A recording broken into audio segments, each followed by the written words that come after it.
Magandang umaga sa ating lahat. Narito ang ating update sa lagay ng panahon sa araw ng Biyernes, December 27, 2024.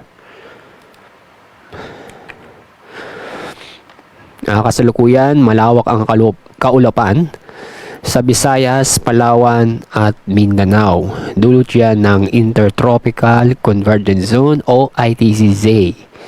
Yung amihan o Northeast Monsoon ay umaabot o umiiral pa rin sa Northern Luzon. Samantala, wala po tayong namamonitor na LPA, Low Pressure Area o bagyo sa loob ng ating Philippine Area of Responsibility at yan din sa parte ng Dagat Pasipiko.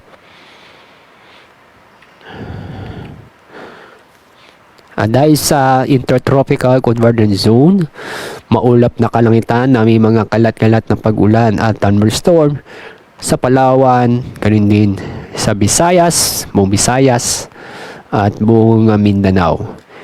Pinapayuhan namin na patuloy pa rin tayong mag-ingat dahil sa mga pag-ulan nito na posibleng magdulot ng pagbaha o pagguho ng lupa.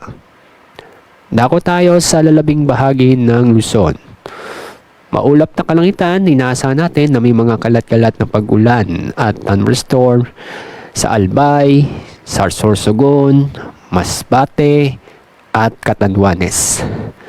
Dahil sa amihan, maulap din na kalangitan na may mga pag-ulan sa Cagayan Valley, Cordillera at Ilocos Norte.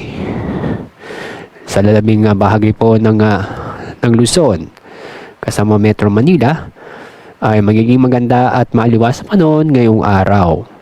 Pero may chance pa rin na mga isolated na pag-ulan dahil sa thunderstorm. Dahil sa paglakas ng amihan, ngayong araw meron tayong gale warning dahil sa nakita namin may inaasahan tayong matataas na alon na kusa na abot ng halos 5 metro sa mga baybayin dagat sa Batanes, northern coast ng Cagayan, kasama ang Babuyan Islands, northern at western coast ng Ilocos Norte. Kaya, huwag mo nang pumulaot ang ating mga babayan sa mga nabanggit na lugar para sa ating kaligtasan.